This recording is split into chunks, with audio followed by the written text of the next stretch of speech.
Om Swastiastu. Perkenalkan, nama saya Silo Komang Ada Nareswari, NIM 2020 09013.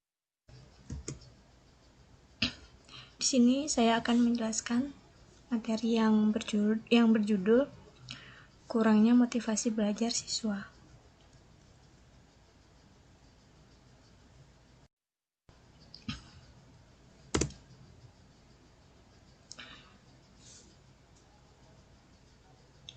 Pengertian motivasi belajar. Motivasi belajar adalah dorongan mental yang menggerakkan dan mengarahkan perilaku manusia ke dalam bentuk aktivitas nyata untuk memperoleh suatu perubahan tingkah laku sebagai hasil dari pengalaman individu dalam interaksi dengan lingkungannya yang menyangkut kognitif, afektif, dan psikomotorik.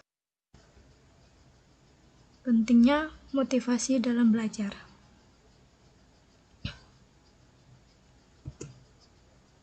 Yang pertama, menyadarkan kedudukan pada awal belajar, proses, dan hasil akhir.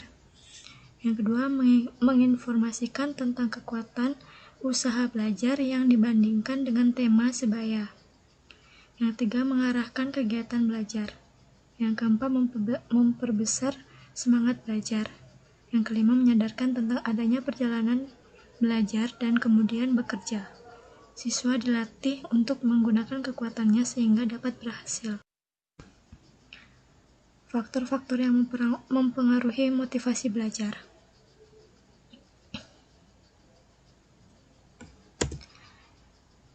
Yaitu yang pertama, cita-cita atau aspirasi.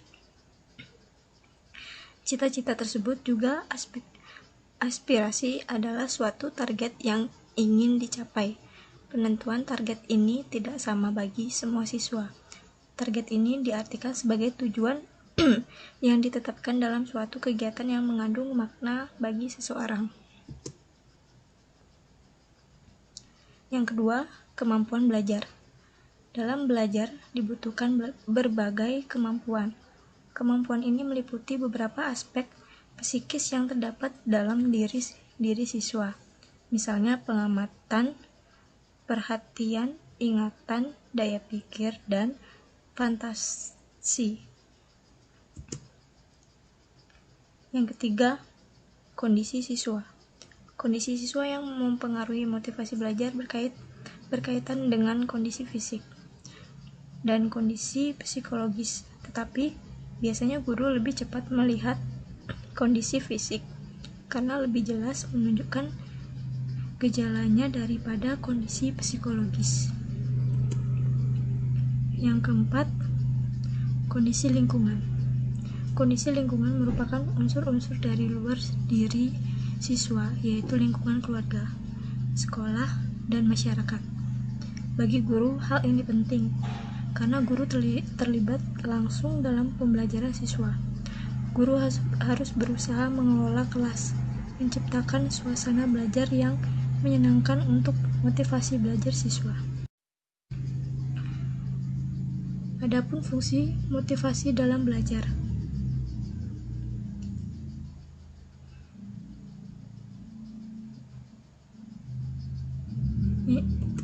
Yang pertama, motivasi sebagai pendorong perbuatan. Pada mulanya, anak didik tidak ada hasrat untuk belajar, tapi karena ada sesuatu yang dicari, muncullah minatnya untuk belajar. Sesuatu yang belum diketahui itu akhirnya mendorong anak didik untuk belajar dalam rangka mencari tahu. Oleh karena itu, motivasi mempunyai fungsi sebagai pendorong perbuatan siswa. Yang kedua, motivasi sebagai penggerak perbuatan. Dorongan psikologis yang melahirkan sikap siswa merupakan suatu kekuatan yang tak terbendung, yang kemudian terjelma dalam bentuk gerakan psikofisik yang berfungsi sebagai penggerak perbuatan siswa. Sikap berada dalam kepastian perbuatan dan akal pikiran mencoba membedah nilai yang terpatri dalam wacana, prinsip, dan hukum. sehingga mengerti betul isi yang dikandungnya. Berdasarkan pernyataan tersebut, dapat disimpulkan bahwa motivasi dapat difungsi sebagai penggerak perbuatan. Yang ketiga, motivasi sebagai pengarah perbuatan. Anak didik yang mempunyai motivasi dapat menyeleksi mana perbuatan yang harus dilakukan dan mana perbuatan yang harus diabaikan. Sesuatu yang akan dicari anak didik merupakan tujuan belajar yang akan dicapainya. Tujuan belajar itulah sebagai pengarah yang memberikan motivasi pada anak didik dalam belajar.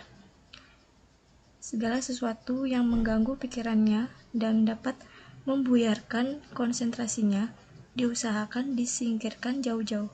Itulah peranan motivasi yang dapat mengarahkan perbuatan anak didik dalam belajar.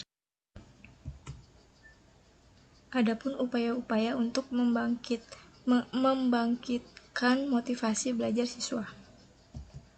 Yang pertama, memberi angka. Angka adalah sebagai simbol atau nilai dari hasil aktivitas belajar anak didik. Angka merupakan alat motivasi yang cukup memberikan rangsangan pada anak didik untuk mempertahankan atau bahkan lebih meningkatkan prestasi belajar mereka di masa mendatang. Angka ini biasanya terdapat dalam buku raport sesuai jumlah mata pelajaran yang diprogramkan dalam kurikulum. Yang kedua, hadiah. Hadiah adalah memberikan sesuatu kepada orang lain sebagai penghargaan atau kenang-kenangan. Dalam dunia pendidikan, hadiah bisa dijadikan sebagai alat motivasi. Hadiah dapat diberikan kepada anak didik yang berprestasi tinggi, ranking 1, 2, atau 3, dari anak didik lainnya. Pemberian hadiah bisa juga diberikan dalam bentuk beasiswa atau dalam bentuk lain seperti alat tulis. Dengan cara itu, anak didik akan termotivasi untuk belajar guna mempertahankan prestasi belajar yang telah mereka capai. Yang ketiga, kompetisi. Kompetisi adalah persaingan. Dapat digunakan sebagai alat motivasi untuk mendorong anak didik agar mereka bergairah dalam belajar. Persaingan, baik dalam bentuk individu maupun kelompok, diperlukan dalam pendidikan.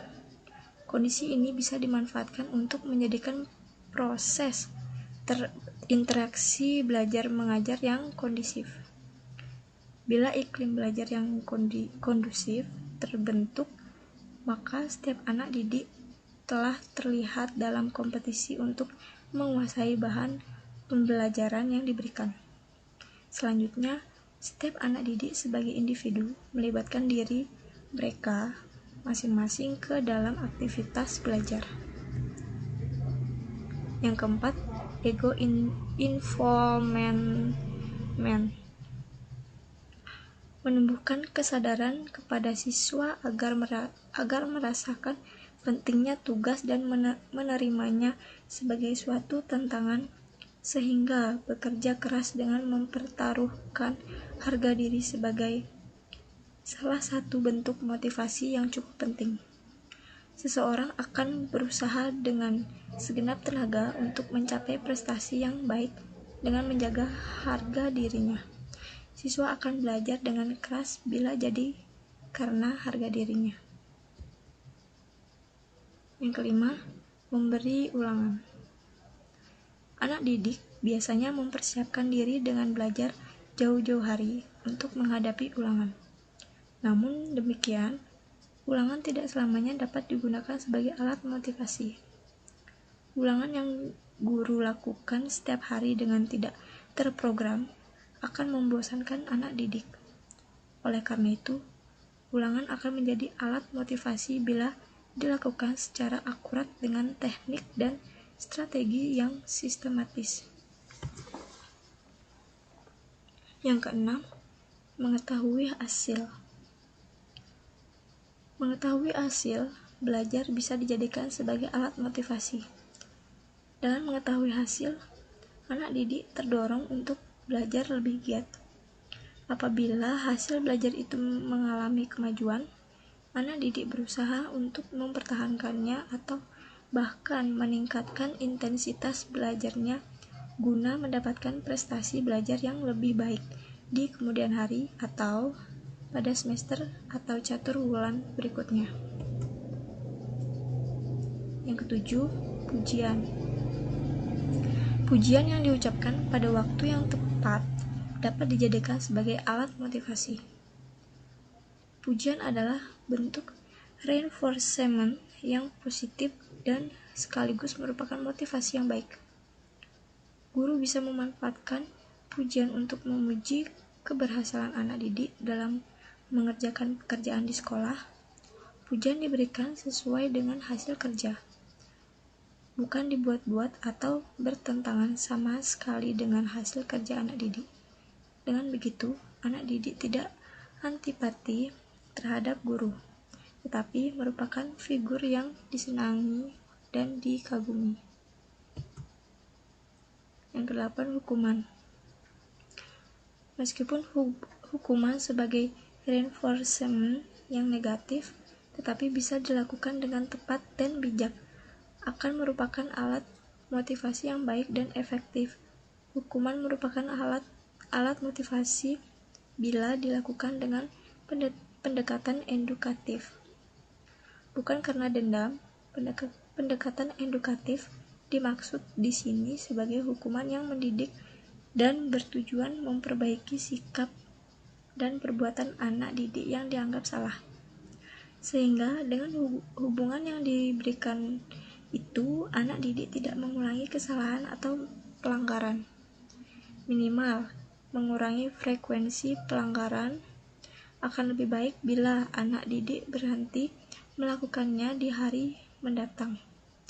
Oleh karena itu, hukuman hanya diberikan oleh guru dalam konteks mendidik seperti memberikan hukuman berupa membersihkan kelas, menyangi rumput di halaman sekolah, membuat resume atau ringkasan atau apa saja dengan tujuan mendidik. Yang kesembilan, hasrat untuk belajar. Hasrat untuk belajar berarti ada unsur kesengajaan, ada maksud untuk belajar. Hal ini akan lebih baik bila dibandingkan dengan segala kegiatan tanpa maksud. Hasrat untuk belajar berarti pada diri anak didik itu memang ada motivasi untuk belajar, sehingga sudah pasti hasilnya akan lebih baik daripada anak didik yang tidak berhasrat untuk belajar. Diakui hasrat untuk belajar adalah segala psikologis yang tidak berdiri sendiri, tetapi berhubungan dengan kebutuhan anak didik untuk mengetahui sesuatu dari objek yang akan dipelajarinya. Kebutuhan itulah yang menjadi dasar aktivitas anak didik dalam belajar. Tidak ada kebutuhan berarti tidak ada hasrat untuk belajar. Itu sama saja tidak ada minat untuk belajar.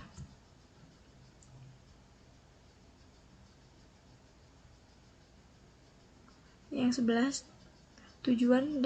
tujuan yang diakui. Rumusan tujuan yang diakui dan diterima baik oleh anak didik merupakan alat motivasi yang sangat penting, sebab dengan memahami tujuan yang harus dicapai, dirasakan anak sangat berguna dan menguntungkan sehingga menimbulkan gairah untuk terus belajar. Sekian dari presentasi saya ucapkan terima kasih dan saya akhiri dengan Brahma Santi. Om Santi Santi Santi Om.